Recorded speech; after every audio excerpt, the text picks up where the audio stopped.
السلام عليكم ورحمة الله وبركاته.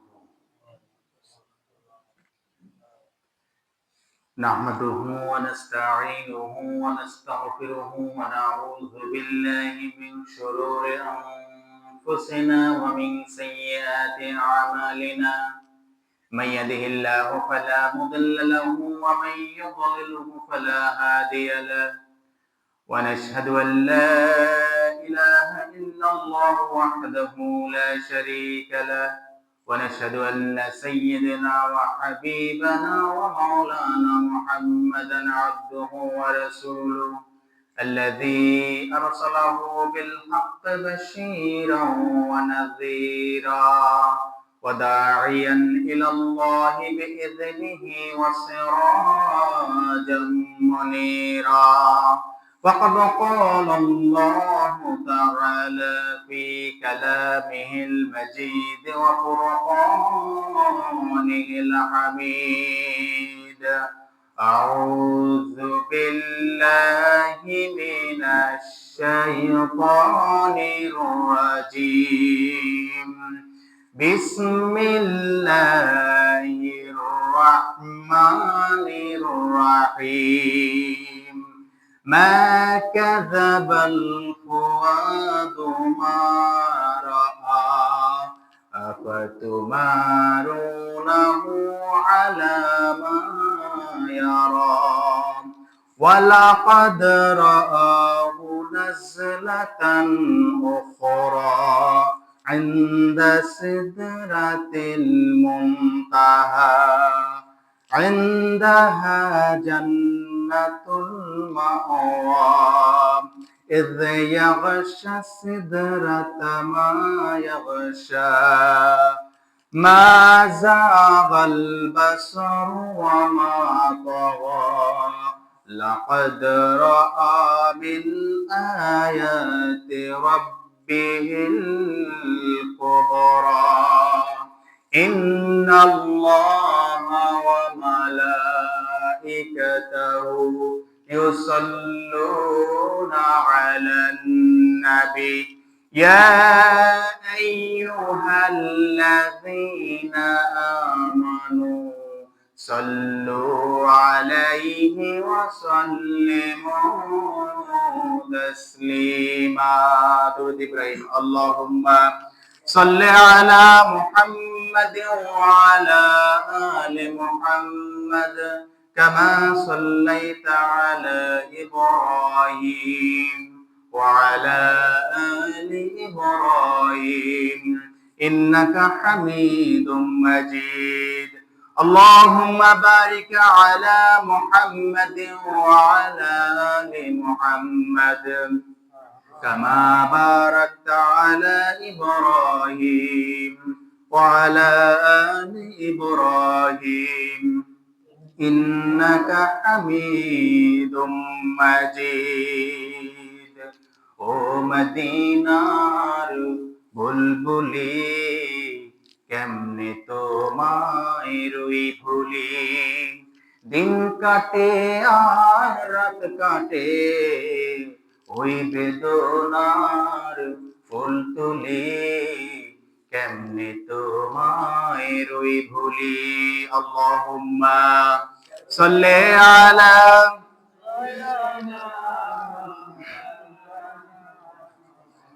وعلى آل سيدنا مولانا محمد بلغ العلا بكماله كشف الدجى بجماله حسنت جميع خصاله صلوا عليه وعليه ये तेरी मेराज थे लौहो कलम तक पहुंचा और मेरी मेराज हो के माए तेरी कदम तक पहुंचा बलगल उला बिकमालिही।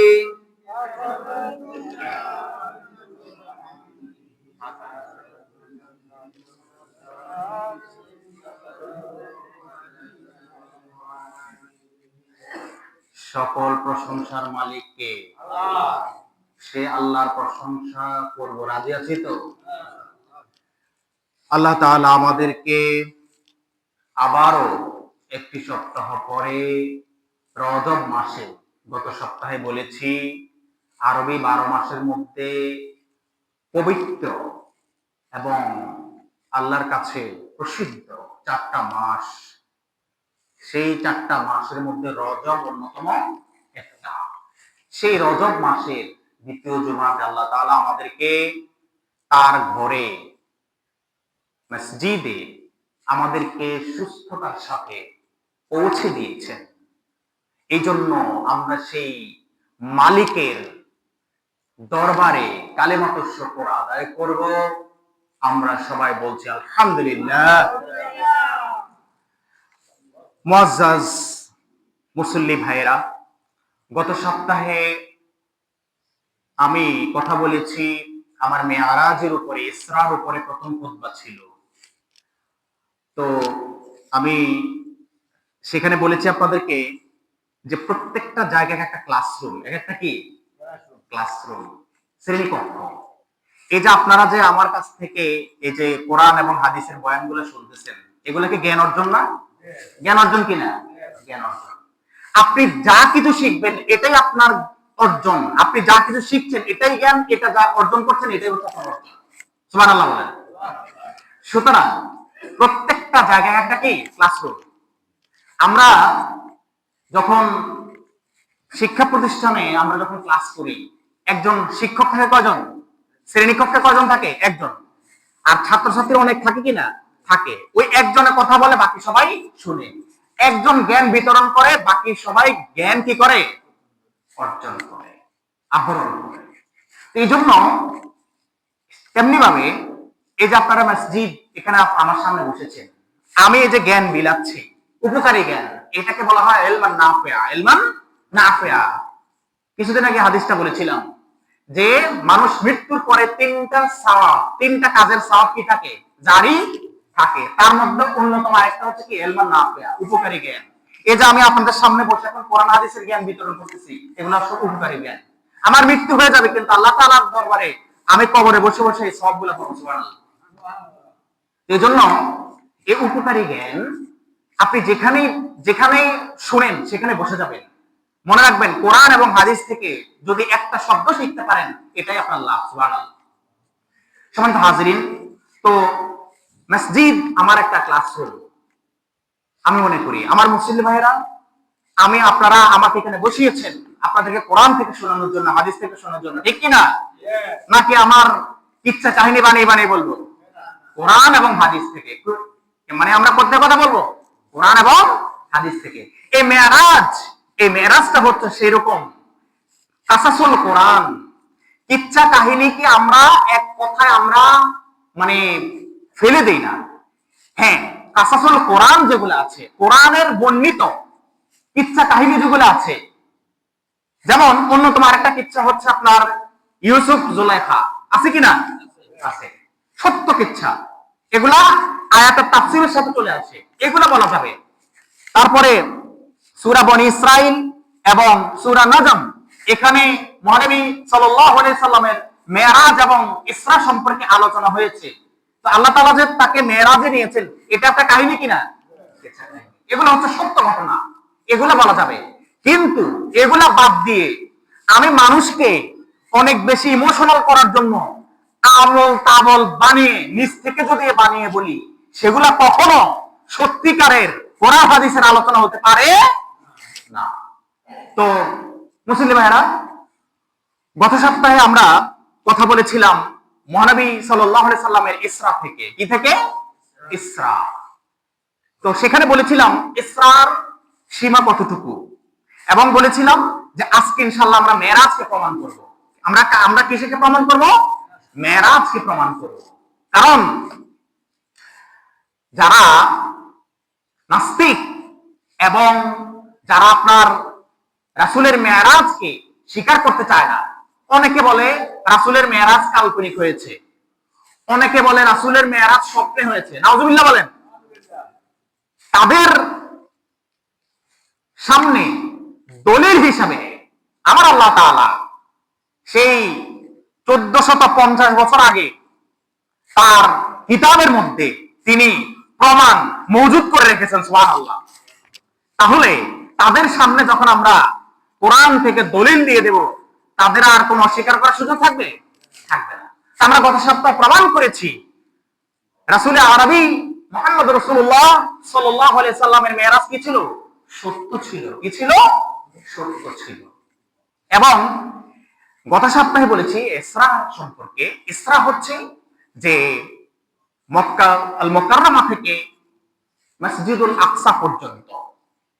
আর যেটা আমরা প্রমাণ কোথায় পেয়েছি? সূরা বনী ইসরাঈল। কোথায়? সূরা বনী ইসরাঈল। আজকে ইনশাআল্লাহ আমরা প্রমাণ করব সেই বাইতুল মুকাদ্দাস থেকে আল্লাহ তাআলা যে তার হাবিবকে যে আরশ পর্যন্ত নিয়ে গেছেন, সিদরাতুল মুনতাহা পর্যন্ত নিয়ে গেছেন, আজকে ইনশাআল্লাহ আমরা সেটা প্রমাণ করব ইনশাআল্লাহ। সম্মানিত ভাইরা, রাসূল আরবি জনাব মুহাম্মদুর রাসূলুল্লাহ সাল্লাল্লাহু আলাইহি ওয়াসাল্লামের মেরাজ হক ছিল, সত্য ছিল। পৃথিবীর সকল মানুষ যদি এটা অস্বীকার করে তাতেও কিছু যায় আসে না। আল্লাহ তাআলার কোরআন হচ্ছে সবচেয়ে বড় দলিল। নবী করিম সাল্লাল্লাহু আলাইহি ওয়াসাল্লাম মেরাজ থেকে ফিরে যখন মসজিদে বসা ছিলেন, তখন আবু জেহেল আসলো। আবু জেহেল এসে নবী করিম সাল্লাল্লাহু আলাইহি সাল্লামকে প্রশ্ন করলেন, হে মুহাম্মদ, প্রতিদিনই তো তুমি নতুন নতুন কিচ্ছা কাহিনী বানিয়ে বলো, আজকে কি কোনো তোমার কাছে কিচ্ছা আছে কিনা, নতুন কোনো ঘটনা আছে কিনা যেটা তুমি আমাকে বলতে পারো? রাসূল আরবি সাইয়েদনা মুহাম্মদুর রাসূলুল্লাহ সাল্লাল্লাহু আলাইহি সাল্লাম বলছেন, বালা, অবশ্যই আছে। আবু জেহেল বলে, কি হে মুহাম্মদ, বলো আমাকে। নবী করিম সাল্লাল্লাহু আলাইহি সাল্লাম তাকে বললেন, শেষ রাত্রে হযরত জিবরাইল আলাইহিস সালাম আসছিল, তার সাথে করে আমি আরশে আজিম ভ্রমণ করেছি। সুবহানাল্লাহ। সেখানে আল্লাহ তাআলার নিদর্শন সমূহ দেখেছি, জান্নাত দেখেছি, জাহান্নাম দেখেছি, বিভিন্ন আমি নিদর্শন দেখেছি। আমার আল্লাহ তাআলা আমাকে মেহমানদারি করার জন্য কতই না আয়োজন করেছে। এরপরে আমি যে এখানে এসে সালাতুল ফজর আদায় করে মাত্র মসজিদ এখানে বসলাম। আবু জেহেল বলল, এতদিন তো মনে করেছিলাম তুমি শুধু এমনিতে কবি হয়ে গেছো, কেমন যেন হালকা ধরনের একটু উন্মাদ হয়েছো।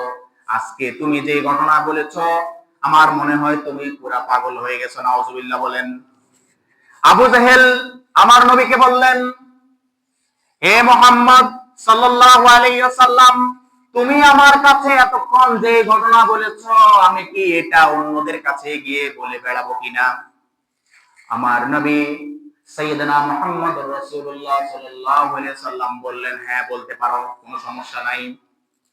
আবু জেহেল সর্বপ্রথম দৌড় দিয়ে চলে গেল রাসূল করিম সাল্লাল্লাহু আলাইহি সাল্লামের সবচাইতে কাছের, সবচাইতে বিশ্বস্ত বয়োবৃদ্ধ সাহাবী হযরত আবু বকর রাদিয়াল্লাহু তাআলা আনহুর বাড়িতে। সুবহানাল্লাহ বলেন।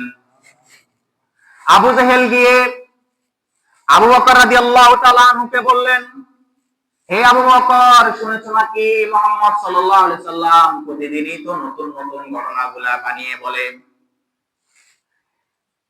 এখন আজকে সে যে ঘটনা বলল, সে কাল্পনিক যেন কি বলল, সে আরশে আজিম ভ্রমণ করেছে, সাত আসমান ভ্রমণ করেছে, সেখানে গিয়ে মেরাজ করেছে, আবার এসে নাকি এখানে মসজিদে না সালাত আদায় করেছে।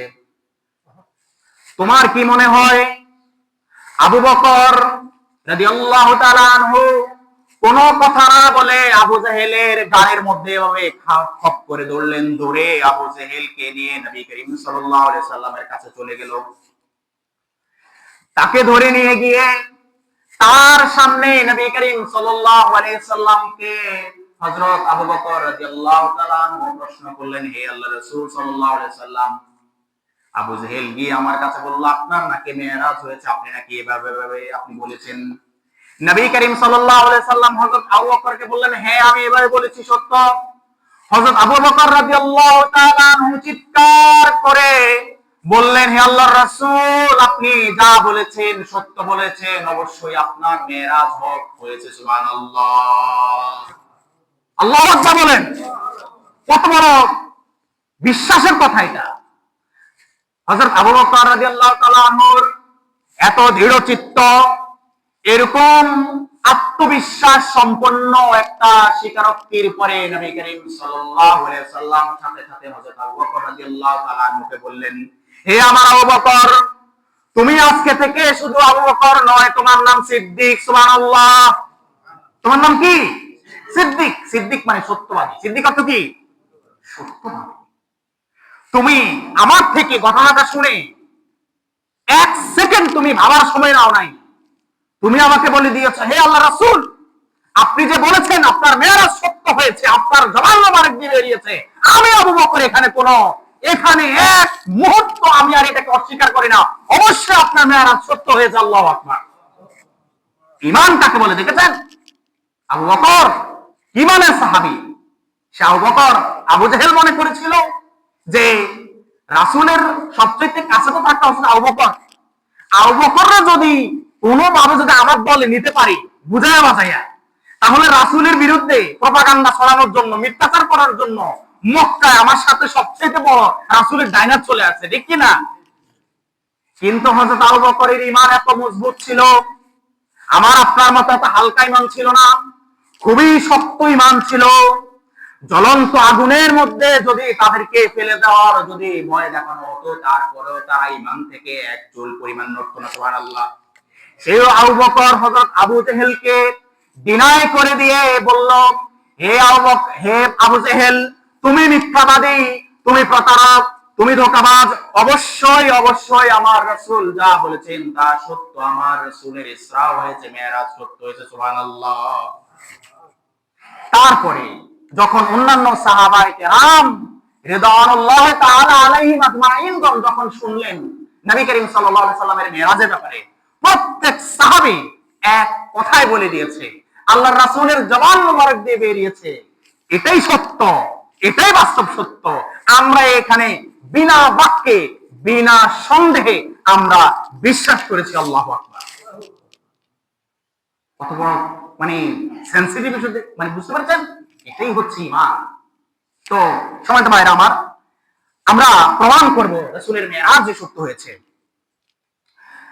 নবী করিম সাল্লাল্লাহু আলাইহি সাল্লামের নবুয়তের ১২ বছরে মেরাজ সংঘটিত হয়েছিল। যেহেতু মেরাজের নির্দিষ্ট তারিখ, দিন ক্ষণ সম্পর্কে নবী করিম সাল্লাল্লাহু আলাইহি সাল্লাম হাদিসের মধ্যে কোনো ব্যাখ্যা দেন নাই।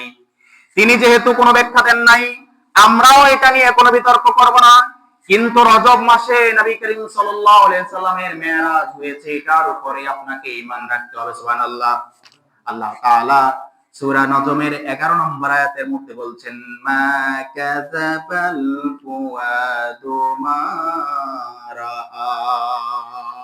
আল্লাহু আকবার।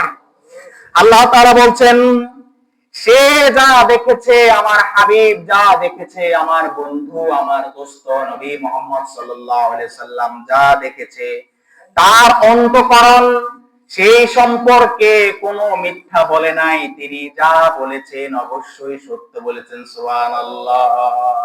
বলছেন কে? আল্লাহ। আল্লাহ গ্রেস করছেন, আল্লাহ এটাকে গ্রেস মার্ক দিচ্ছেন, নবী করিম সাল্লাল্লাহু আলাইহি সাল্লামের কথাকে সাপোর্ট করে যাচ্ছেন। অবশ্যই আমার নবী তোমাদের কাছে মেরাজ সম্পর্কে যা বলেছে এটা কি সত্য। আপনারা কথা বলতে হবে। মোরাল একটু মানে শীত পড়েছে, কিন্তু আপনারা আপনাদের জবানকে তেজিয়ে রাখবেন যাতে করে আপনাদের শরীরে শীত চলে যায়, ঠিক কিনা? এখানে শব্দ করতে হবে, কথা বলতে হবে। আমার নবীর মেরাজ এটার ঘটনাগুলো শুনলে শরীরের লোমটা এমনি দাঁড়িয়ে যায়। সুবহানাল্লাহ। সূরা নজমের 12 নম্বর আয়াতে আল্লাহ তাআলা আবার বলছেন, নাফাতুমারুনাহু আলা মা ইয়ারা। সে যা দেখেছে সে সম্পর্কে তোমরা কি তার সাথে বিতর্ক করবে? আমি আল্লাহ তোমাদেরকে প্রশ্ন করছি, তোমরা কি আমার হাবিবের সাথে, আমার দোস্তের সাথে, আমার বন্ধুর সাথে বিতর্ক করতে চাও কিনা? আপনারা সবাই বলেন কাল্লা, বলেন কাল্লা। আল্লাহ তাআলা এখানে বলছেন যে, হে আমার বান্দারা, তোমরা কি আমার রাসূল যে মেরাজের ব্যাপারে তোমাদেরকে বলেছেন, আল্লাহ তাআলা প্রশ্ন করছেন, আফাত তুমারুনাহু, এটা হামজা, এই হামজাটা হচ্ছে হামজা ইস্তেফামিয়া। এই হামজা ইস্তেফামিয়া মানে হচ্ছে যে হামজা দ্বারা, যে আলিফ দ্বারা প্রশ্ন করা হয়। কি করা হয়? প্রশ্ন করা হয়।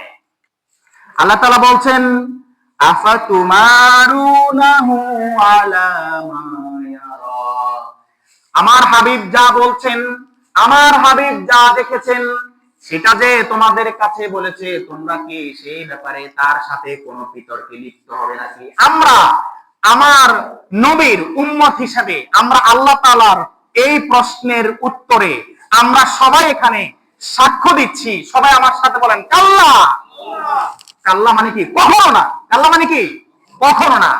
আমরা নবী করিম সাল্লাল্লাহু আলাইহি সাল্লামের মেরাজের ঘটনার ব্যাপারে আমরা কখনো বিতর্ক করব না। আমরা, হে আল্লাহ আপনি সাক্ষী থাকেন, আমরা আপনাকে সাক্ষ্য দিচ্ছি, আমরা আমাদের রাসূলের মেরাজের ব্যাপারে আমরা তার সাথে কোনো বিতর্ক করব না। আমরা সাক্ষ্য দিয়ে দিয়েছি। আল্লাহ তাআলা পৃথিবীর আবাসীকে প্রশ্ন করছেন যে, হে আমার বান্দারা, আমার হাবিব রাসূলে আরবী সাল্লাল্লাহু আলাইহি সাল্লামের আমি মেরাজ সংগঠিত করেছি, তোমরা কি তার সাথে এই ব্যাপারে বিতর্ক করবে? আমরা আমাদের অবস্থান থেকে কি দিলাম? সাক্ষ্য দিয়ে দিলাম। কিন্তু মক্কার কিছু বেঈমান নাফরমান আবু জেহেল, আবু লাহাব, উতবা, সাইবা এরা বিতর্ক করেছিল কিনা? করেছিল। মনে রাখবেন, যদি কেউ এটা নিয়ে বিতর্ক করে, ওই আবু জেহেল, আবু লাহাব, উতবা, সাইবার উত্তরসূরি ওরা, ঠিক কিনা? এজন্য আমরা নবী মুহাম্মদ সাল্লাল্লাহু আলাইহি সাল্লামের খাঁটি উম্মত হিসেবে আমরা কখনো এটা নিয়ে কোনো বিতর্ক করব না। এরপর আল্লাহ তাআলা বলছেন ওয়ালাকাদ রাআহু নাযলাতান উখরা, সূরা নজমের 13 নম্বর আয়াত আল্লাহ তাআলা বলছেন, আর সে তো তাকে আরেকবার দেখেছিল। সে হচ্ছে হযরত জিবরাইল আলাইহিস সালাম। নবী করিম সাল্লাল্লাহু আলাইহি সাল্লাম তার হায়াতে জিন্দেগিতে মাত্র দুইবার হযরত জিবরাইল আলাইহিস সালামকে সশরীরে দেখেছেন, পুরো আকৃতিতে তিনি দেখেছেন। সুবহানাল্লাহ। তাহলে তিনি কয়বার দেখেছেন? হযরত জিবরাইল আলাইহিস সালাম তার কাছে কি নিয়ে আসতেন? ওহী নিয়ে আসতেন। কি নিয়ে আসতেন? ওহী নিয়ে আসতেন। খেয়াল করবেন, হযরত জিবরাইল আলাইহিস সালাম পৃথিবীতে মহানবী সাল্লাল্লাহু আলাইহি সাল্লামের কাছে মাত্র দুইবার তিনি সশরীরে দেখা দিয়েছেন। আর তাফসীরের মধ্যে আসছে, বিভিন্ন তাফসীর ঘাটাঘাটি করে আমি যেটা বের করেছি, যেটা আমি খুঁজে পেয়েছি, তাফসীর ইবনে কাসির, তাফসীর মারিফুল কোরআন, তারপরে বিভিন্ন মুফাসসিরে কোরআন হচ্ছেন হযরত আব্দুল্লাহ ইবনে আব্বাস। রাসূলের সাহাবীদের মধ্যে মুফাসসিরে কোরআন সবচাইতে কোরআনের ভালো তাফসীর করতে পারেন, সেই সাহাবীর নাম কি বলেন? আব্দুল্লাহ ইবনে আব্বাস। এগুলা সব ঘাটাঘাটি করে যেটা আমি পেলাম সেটা হচ্ছে হযরত জিবরাইল আলাইহিস সালামের আকৃতি যেটা, সেটা হচ্ছে জমিন থেকে প্রথম আসমানের দূরত্ব যতটুকু, হযরত জিবরাইল আলাইহিস সালাম যদি দাঁড়াতো তাহলে জমিন থেকে একদম প্রথম আসমান পর্যন্ত সব ব্লক হয়ে যেত। আল্লাহু আকবার। কত বিশাল আকৃতি, চিন্তা করেছেন? এবং তাফসীরের মধ্যে এটাও লিখেছে হযরত জিবরাইল আলাইহিস সালামের কোন তাফসীরে লেখছে 600 ডানা ছিল। 600 কি ছিল? ডানা ছিল। আবার তাফসীরে এটাও লিখেছে তার 600 বাহু ছিল। কি ছিল? বাহু। হযরত জিবরাইল আলাইহিস সালামকে দেখলে শয়তান পশ্চাৎ বায়ু মানে পাস করতে করতে সে পালাইতো। আল্লাহু আকবার বলেন। তাহলে হযরত জিবরাইল আলাইহিস সালাম এত ক্ষমতাধর ছিলেন। ক্ষমতা দিয়েছেন কে? আল্লাহ। জিবরাইলের একার কোনো ক্ষমতা ছিল না। ইন্নাল কুওয়াতা লিল্লাহি জামিয়া, সমস্ত ক্ষমতার একমাত্র উৎস কে? আল্লাহ। কোন সন্দেহ আছে? কোন সন্দেহ নেই। সে আল্লাহ তাআলা হযরত জিবরাইল আলাইহিস সালামকে এত ক্ষমতা দিয়েছেন, শয়তান জলের মতো ভয় পাইতো হযরত জিবরাইল আলাইহিস সালামকে। সেই জিবরাইল আলাইহিস সালাম পৃথিবীতে প্রথম যখন ওহী নিয়ে আসে, কি নিয়ে আসে? ওহী নিয়ে আসে। কোন ওহী? ইকরা বিইসমি রাব্বিকাল্লাযী খালাক, খালাকাল ইনসানা মিন আলাক। এই সূরা আলাকের প্রথম 5 আয়াত যখন নবী করিম সাল্লাল্লাহু আলাইহি সাল্লামের উপর নাযিল হয়, তিনি সর্বপ্রথম তখন নবী করিম সাল্লাল্লাহু আলাইহি সাল্লামের সামনে সশরীরে আসেন এবং নবী করিম সাল্লাল্লাহু আলাইহি সাল্লাম যখন তাকে সশরীরে প্রথমবার দেখেন তখন নবী করিম সাল্লাল্লাহু আলাইহি সাল্লাম কিন্তু অজ্ঞান হয়ে গেছেন। আল্লাহু আকবার বলেন। প্রথমে কিন্তু অজ্ঞান হয়ে গেছেন। এত বিশাল আকৃতি হযরত জিবরাইল আলাইহিস সালাম। এরপরে আবার কোথা দেখেছেন? আবার আপনার সিদরাতুল মুনতাহা, সপ্তম আকাশে সিদরাতুল মুনতাহা, সেখানে আরেকবার কি সশরীরে দেখেছেন। তাহলে নবী করিম সাল্লাল্লাহু আলাইহি সাল্লাম নিজের 63 বছর জীবনে হযরত জিবরাইল আলাইহিস সালামকে কয়বার দেখেছেন সরাসরি? কয়বার? দুইবার। মনে থাকবে, একটা হচ্ছে মেরাজের রাতে, আর একটা হচ্ছে প্রথম যখন নবী করিম সাল্লাল্লাহু আলাইহি সাল্লামের নিকট কি হয়? ওহী নাযিল হয়। এই দুইবার। এছাড়া আর কখনো তিনি একদম পুরো আকৃতিতে নবী করিম সাল্লাল্লাহু আলাইহি সাল্লামের সামনে আসেন নাই। আল্লাহ তাআলার হুকুমে ওহী নিয়ে যখন আসতেন একবার এক এক সূরতে আসতেন, একবার এক এক সূরতে আসতেন, কিন্তু নিজ আকৃতিতে মাত্র কয়বার? দুইবার আসতেন। এজন্য সূরা নজমের 13 নম্বর আয়াতে আল্লাহ তাআলা বলছেন ওয়ালাকাদ রাআহু নাজলাতান উখরা, আর সে তো তাকে আরেকবার দেখেছিল। কাকে? হযরত জিবরাইল আলাইহিস সালামকে। এরপরে সূরা নজমের 14 নম্বর আয়াতে আল্লাহ তাআলা বলছেন ইনদা সিদরাতিল মুনতাহা, সিদরাতুল মুনতাহার নিকট। সুবহানাল্লাহ। তাহলে কোথায় দেখেছে? সিদরাতুল মুনতাহার নিকট। এখন সিদরাতুল মুনতাহা মানে হচ্ছে, এটার তাফসিরে দুইটা অর্থ লিখেছে। একটা হলো আপনার বদরিকা বৃক্ষ অথবা আপনার কুল বৃক্ষ। কুল মানে আমাদের দেশে যে বড়ই, বড়ই ছিলেন তো, কুল অথবা বদরিকা বৃক্ষ। আর মুনতাহা মানে হচ্ছে শেষ প্রান্ত। কেমন প্রান্ত? শেষ প্রান্ত। তাহলে ইনদা সিদরাতিল মুনতাহা, সিদরাতিল মুনতাহা বা বদরিকা বৃক্ষ বা এই যে কুল বৃক্ষ যেটা রয়েছে এটার শেষ প্রান্তে আরেকবার দেখেছিলেন। এরপর আল্লাহ তাআলা বলছেন সূরা নজমের 15 নম্বর আয়াতে ইনদাহা জান্নাতুল মাওয়া, যার কাছে জান্নাতুল মাওয়া অবস্থিত। সুবহানাল্লাহ। তাহলে সেখানে কি অবস্থিত? জান্নাতুল মাওয়া।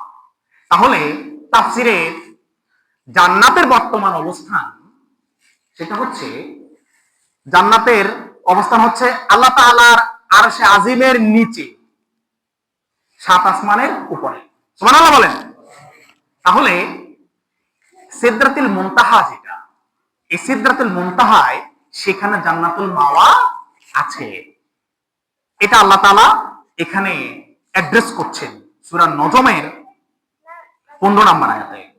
তাহলে সিদরাতুল মুনতাহা যেটা, যে বদরিকা বৃক্ষ বা কুল বৃক্ষ যেটা, এই বৃক্ষটা কিন্তু সপ্তম আসমানের উপরে, সপ্তম আসমানের উপরে।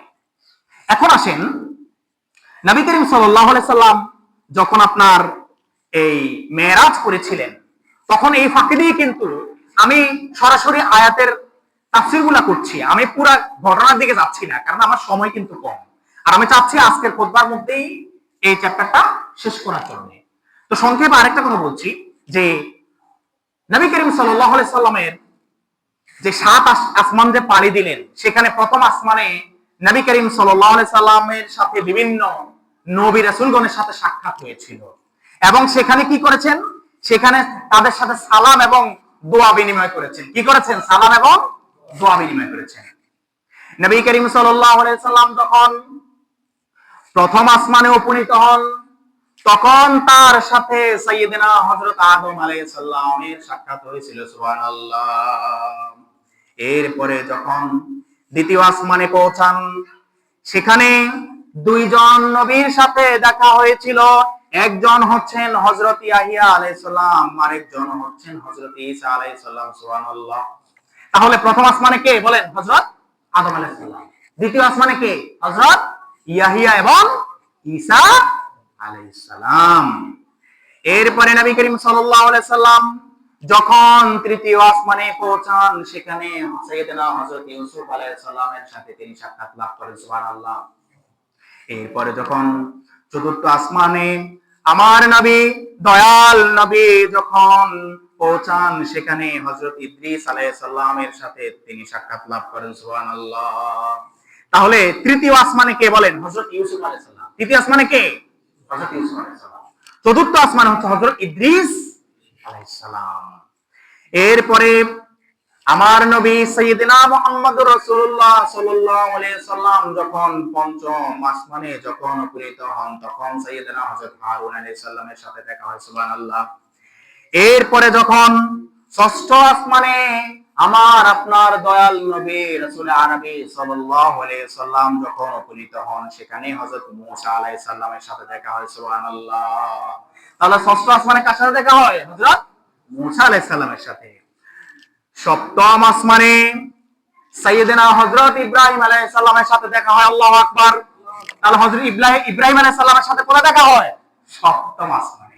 আর ষষ্ঠ আসমানে কার সাথে? হযরত মূসা আলাইহিস সালামের সাথে। মনে থাকবে তো ইনশাআল্লাহ। এই নবীদের সাথে দেখা হয়েছিল স্তরে স্তরে, ক্রমে ক্রমে। এরপরে সূরা নজমের 16 নম্বর আয়াতে আল্লাহ তাআলা বলছেন, إذ يغشى سدرة ما يغشى, যখন কুল বৃক্ষ বা বদরিকা বৃক্ষটিকে যা আচ্ছাদিত করার তা আচ্ছাদিত করেছিল। তাফসীর মারিফুল কুরআনি এবং তাফসীর ইবনে কাসিরে লেখে, কুল গাছটির মধ্যে আল্লাহ তাআলা স্বর্ণে খচিত, স্বর্ণের তৈরি প্রজাপতিগুলো দিয়ে সেই কুল গাছটাকে, সেই বদরিকা বৃক্ষকে সাজিয়েছেন তার বন্ধুকে ওয়েলকাম জানানোর জন্য। সুবহানাল্লাহ। তিনি তার হাবিবকে ওয়েলকাম জানানোর জন্য সৌন্দর্য বর্ধন করেছেন। ওই গাছটাকে তিনি স্বর্ণের তৈরি প্রজাপতি দিয়ে সেটাকে সুন্দর করে সুসজ্জিত করে সাজিয়ে দিয়েছেন। সুবহানাল্লাহ। তার বন্ধু আসছেন, একটা ওয়ার্ম রিসেপশনের দরকার আছে না? আছে কিনা? আছে। আল্লাহ তাআলা এত সুন্দর ওয়ার্ম রিসেপশন দিয়েছেন আমার আপনার নবী মুহাম্মদ রাসূলুল্লাহ সাল্লাল্লাহু আলাইহি সাল্লামকে। যা বলছি এসব, এটাই হচ্ছে মেরাজের সত্যতা, এটাই হচ্ছে মেরাজের দলিল। তাহলে কেউ যদি রাসূল করিম সাল্লাল্লাহু আলাইহি সাল্লামের মেরাজ সত্য হয়েছে এটার প্রমাণ কোথায় আছে যদি জিজ্ঞেস করে, তাহলে বলতে পারবেন কিনা যে সূরা নজমের 11 নম্বর আয়াত থেকে 18 নম্বর আয়াত পর্যন্ত? বলেন কি? সূরা নজমের 11 নম্বর আয়াত থেকে 18 নম্বর আয়াত পর্যন্ত এই পুরাটা হচ্ছে আমার নবীর মেরাজ যে সত্য হয়েছিল, সশরীরে হয়েছিল, এটার কি দলিল। আল্লাহর কোরআনের দলিল থাকলে আর কোন দলিল দরকার আছে? আর কোন দলিল দরকার আছে? আর কোন দলিল দরকার নাই। মনে রাখবেন, দলিল দুই ধরনের, একটা হচ্ছে নকলি আর একটা হচ্ছে আকলি। শরীয়তের মাসালা নির্ধারণ করার ক্ষেত্রে আপনার দলিল দুই ধরনের নেওয়া হয়। প্রথমে দেখা হয় নকলি দলিল। কি দলিল বলেন? নকলি। নকলি মানে হচ্ছে যেটাকে খণ্ডানো যায় না। নকলি দলিল কি? নকলি দলিল হচ্ছে সরাসরি কোরআনের কোন আয়াত বা সরাসরি সহিহ কোন হাদিস, এটা হচ্ছে কি নকলি। এটা কি নকলি। আর আকলি হচ্ছে যদি সরাসরি নকলি কোনো দলিল না পাওয়া যায়, ওলামায়ে কেরাম ইজমার মাধ্যমে, কিয়াসের মাধ্যমে, বিভিন্ন ধরনের ইঙ্গিতের মাধ্যমে যে সিদ্ধান্ত উপনীত হয় সেটা হচ্ছে আকলি দলিল। সুবহানাল্লাহ। তাহলে নকলি দলিল যদি পাওয়া যায় তাহলে সেখানে আকলি দলিল গ্রহণযোগ্য হবে না। এজন্য সূরা নজমের 11 থেকে 18 নম্বর আয়াত পর্যন্ত আমার রাসূলের মেরাজ যে সত্য হয়েছিল এটাই হচ্ছে সবচেয়ে জ্বলন্ত প্রমাণ। আর ইসরার প্রমাণ তো গত সপ্তাহে দিয়েছি নাকি? ইসরা সূরা বনী ইসরাইলের প্রথম আয়াত, ঠিক কি না? আচ্ছা, এরপরে আল্লাহ তাআলা বলছেন সূরা নজমের 17 নম্বর আয়াতে, মা যাগাল বাসারু ওয়া মা তাগা, তার দৃষ্টি এদিক সেদিক যায়নি এবং সীমাও অতিক্রম করেনি। তিনি যা দেখেছেন সত্য দেখেছেন, তিনি যা দেখেছেন হুঁশ নিয়ে দেখেছেন, বেহুশ হয়ে যান নাই, পাগল হয়ে যান নাই। এমন না যে আমরা যখন কোন দিকে দেখি, যখন কোন দিকে একনিষ্ঠ হয়ে তাকিয়ে থাকি, একদম অপলক দৃষ্টিতে তাকিয়ে থাকি, তখন অনেক সময় দেখা যাচ্ছে আমরা যা দেখছি মনে হচ্ছে যেন আমি কিছুই দেখছি না, মনে হচ্ছে যেন আমি বাস্তবতায় নাই, ঠিক কিনা? আমরা যখন বিশেষ কোন আশ্চর্যজনক কোনো কিছু দেখি তখন ওই দিকে তাকালে আমার কাছে অনেক সময় মনে হয় যে আমি মনে হয় বাস্তবতার মধ্যে নাই, মনে হয় যেন হ্যালুসিনেশন কিছু একটা হচ্ছে, সম্মোহনে কিছু একটা হচ্ছে, মনে হচ্ছে যেন মানে আমার কাছে কাল্পনিক কাল্পনিক মনে হয়, ঠিক কিনা? বা আমি ওইদিকে তাকিয়ে আছি, আমার মনোযোগ ওইদিকে নাই, তাকিয়ে আছি কিন্তু মনে হচ্ছে মনোযোগ ওইদিকে নাই। আল্লাহ তাআলা বলছেন মা জাগাল বাসারু ওয়া মা তাগা, আমার রাসূলের ক্ষেত্রে এরকম ঘটে নাই। তিনি যা দেখেছেন হুঁশ নিয়ে দেখেছেন, তিনি যা দেখেছেন হুঁশ নিয়ে দেখেছেন, সজ্ঞানে দেখেছেন। তার জ্ঞান ছিল, হুঁশ ছিল, সবকিছু ঠিকঠাক ছিল। তার দৃষ্টি ভ্রমণ হয় নাই, দৃষ্টি ভ্রমণ হয় নাই তার। এমন না যে তিনি একটা জিনিস দেখে তিনি হতাশ মানে বেহুশ হয়ে পড়ে গেছেন, এমন না। তিনি যা দেখেছেন একদম স্বচ্ছভাবে, সুন্দর করে, শান্ত শিষ্ট ভাবে, একদম মনোযোগের সাথেই দেখেছেন। প্রমাণ দিচ্ছেন কে? আল্লাহ। এরপর আল্লাহ তাআলা বলছেন লাকাদ রাআ মিন আয়াতি রাব্বিহিল কুবরা, নিশ্চয়ই সে তার রবের বড় বড় নিদর্শন সমূহ থেকে দেখেছে। আল্লাহ তাআলা আমার নবী মুহাম্মদুর রাসূলুল্লাহ সাল্লাল্লাহু আলাইহি ওয়াসাল্লামকে মেরাজ করিয়েছেন বড় বড় নিদর্শনগুলো দেখার জন্য, যাতে করে তিনি পৃথিবীতে এসে পৃথিবীবাসীকে জানিয়ে দিতে পারেন আল্লাহ তাআলা যেহেতু বলেছেন জান্নাত আছে সত্য, জাহান্নাম আছে এটাও সত্য। জাহান্নামের শাস্তি কত ভয়াবহ এটা যেমন সত্য, জান্নাতের নাজ নেয়ামত সুখ শান্তি কত বিশাল এটাও সত্য। এগুলা যেন আমার নবী, আপনার নবী, প্যারা নবী রাসূল আরবি সাল্লাল্লাহু আলাইহি ওয়াসাল্লাম যাতে পৃথিবীতে পৌঁছে পৃথিবীবাসীর কাছে বলতে পারে সুবহানাল্লাহ। তাহলে আল্লাহ তাআলা বলছেন যে নিশ্চয়ই তিনি তার রবের বড় বড় নিদর্শন সমূহ দেখেছেন। এটা অ্যাড্রেস করছেন কে? আল্লাহ। এবার আসেন তিনি সেখানে কি কি দেখেছেন। তিনি সেখানে জান্নাত জাহান্নাম দুটি দেখেছেন। তো ফেরাউনের একটা দাসী ছিল, ওই দাসীর মূলত তার মেয়ের দাসী ছিল। একবার তার মেয়ের চুল আঁচড়াতে গিয়ে ওই দাসীর হাত থেকে চিরুনিটা পড়ে যায়। কি পড়ে যায়? চিরুনি পড়ে যায়। ওই চিরুনিটা উঠাতে গিয়ে ওই দাসী বিসমিল্লাহ বলেছিল। কি বলেছিল?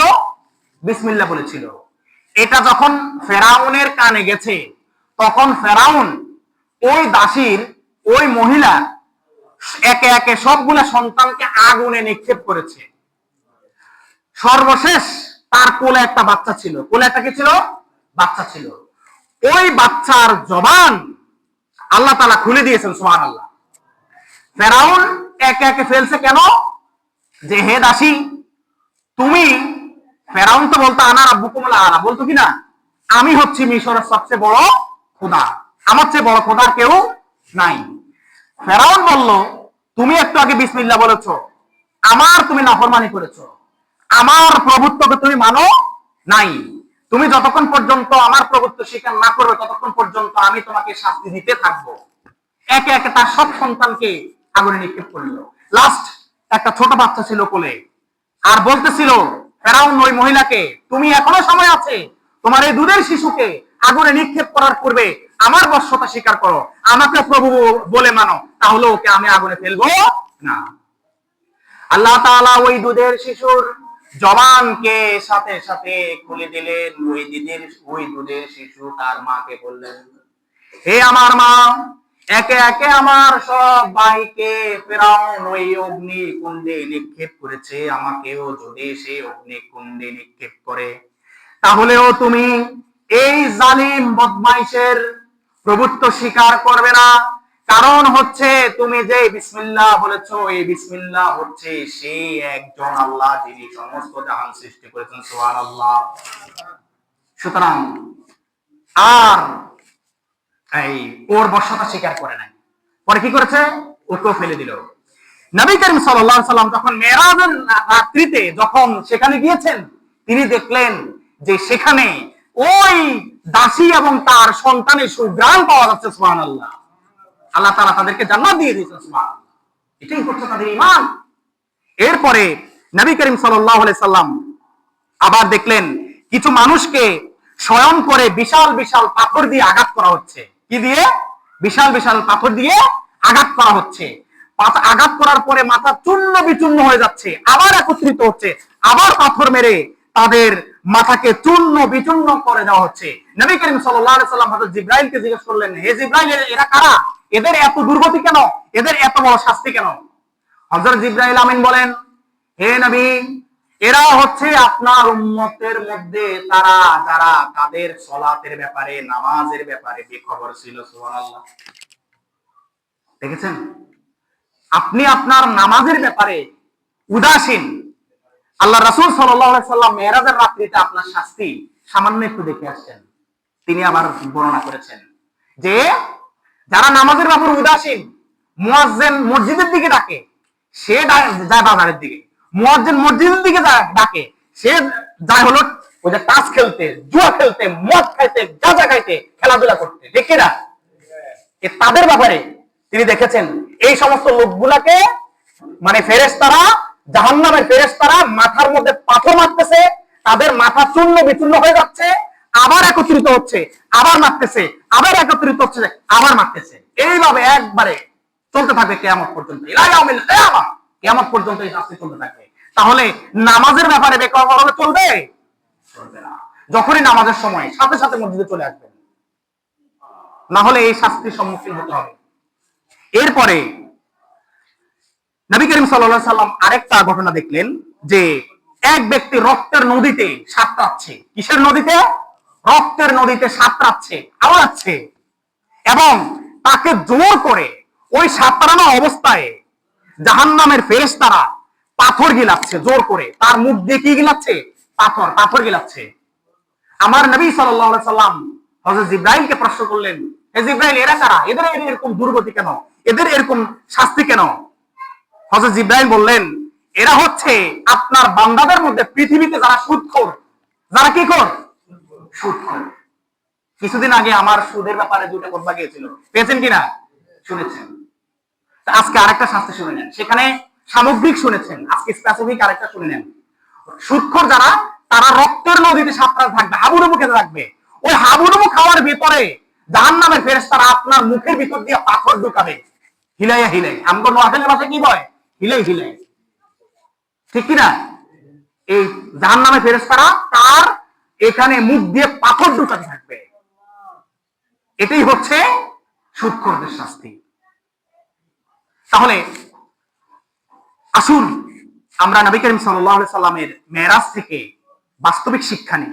এবার আসেন সংক্ষেপে আমাদের যে করণীয় এবং শিক্ষা, এগুলা বলে তারপরে আজকে আমার খুতবা ইনশাআল্লাহ আমি শেষ করে দেব।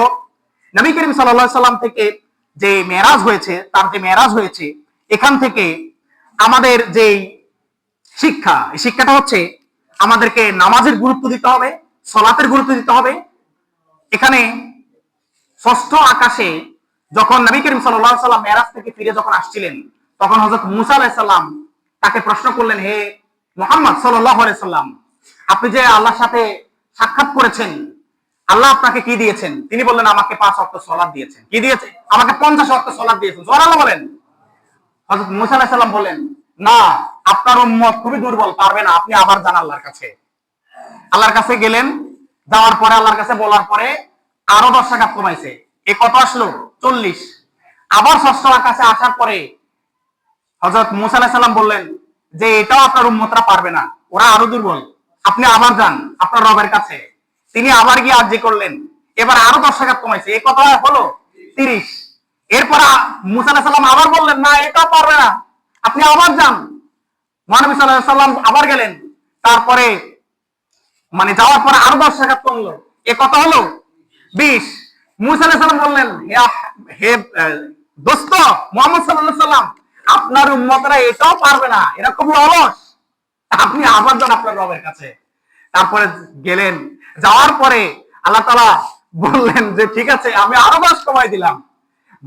সাইয়েদনা মুসা আলাইহিস সালাম বললেন, না, আর পারবে না, এরা এখনো পারবে না। মহানবী সাল্লাল্লাহু আলাইহি সাল্লাম বললেন, এবার আমার লজ্জা লাগে, আমি আমার রবের কাছে আর কোন শর্মে, আমি কোন চোখে কি আমি দাঁড়াবো? এরপরে আমার আপনার নবী, আমার আপনার সাথে আমাদের যাতে কষ্ট কম হয়, আবার তিনি আল্লাহ তাআলার কাছে গেলেন। গিয়ে আল্লাহ তাআলার কাছে বললেন, হে আল্লাহ, আমার উম্মতরা খুব দুর্বল, এরা এত রাকাত পারবে না। আল্লাহ তাআলা এবার 10 কে 5 রাকাত করে দিয়েছেন। সাইয়েদনা মুহাম্মদ সাল্লাল্লাহু আলাইহি সাল্লাম যখন আবার ষষ্ঠ আকাশ পাড়ি দিচ্ছিলেন, হযরত মূসা আলাইহিস সালাম বলেন, আপনি আবার যান, আরো কমিয়ে আনেন, না হলে আপনার উম্মতেরা পারবে না। আমার নবী, আপনার নবী, দয়াল নবী রাসূল আরবি সাল্লাল্লাহু আলাইহি সাল্লাম বলছেন, না আমি আর যেতে পারবো না।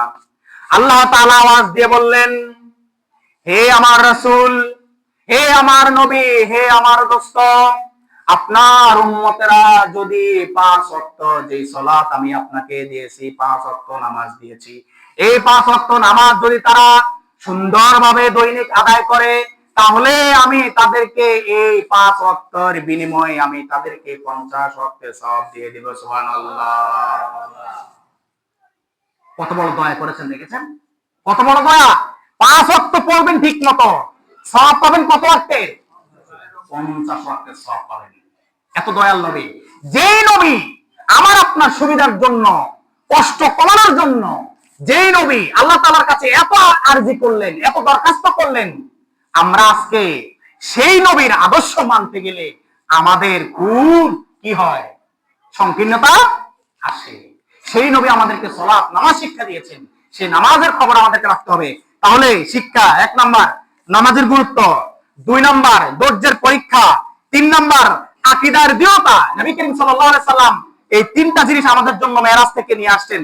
সাহাবীগণ বিনা প্রশ্নে যেহেতু মেরাজকে তারা স্বীকার করে নিয়েছেন, অবশ্যই আমরাও স্বীকার করি। আর আমাদের করণীয় হচ্ছে 3টা। একটা হচ্ছে আমাদের নামাজের প্রতি যত্নবান হতে হবে, বেদাত থেকে আমাদেরকে মুক্ত থাকতে হবে, এবং বেদাত থেকে 100% আমাদেরকে বের হয়ে আসতে হবে, বেশি বেশি দোয়া এবং ইস্তেগফার করতে হবে, এবং রমজানের যে প্রস্তুতি এটা আমাদেরকে গ্রহণ করতে হবে। আল্লাহ তাআলা আমাদের সবাইকে ইসরা এবং মেরাজ এগুলো সঠিকভাবে আমরা যাতে বুঝে, এগুলোর গুরুত্ব বুঝে আমরা যাতে আমাদের সালাত এবং সামনে রমজানের যে আগমনী বার্তা, এগুলাকে যেন আমরা সুন্দরভাবে আমরা সম্পূর্ণ হক আদায় করে আমরা যাতে প্রস্তুতি নিতে পারি। আল্লাহ তাআলা আমাদের সবাইকে সেই তৌফিক দান করুন। আল্লাহুম্মা আমিন। হাযা মা ইনদি ওয়া লা ইলমু ইল্লাল্লাহ আলাইহি তাওয়াক্কালতু ওয়া ইলাইহি উনীব। আসসালামু আলাইকুম ওয়া রাহমাতুল্লাহি ওয়া বারাকাতুহু। যারা সুন্নাত পড়েন পড়েন।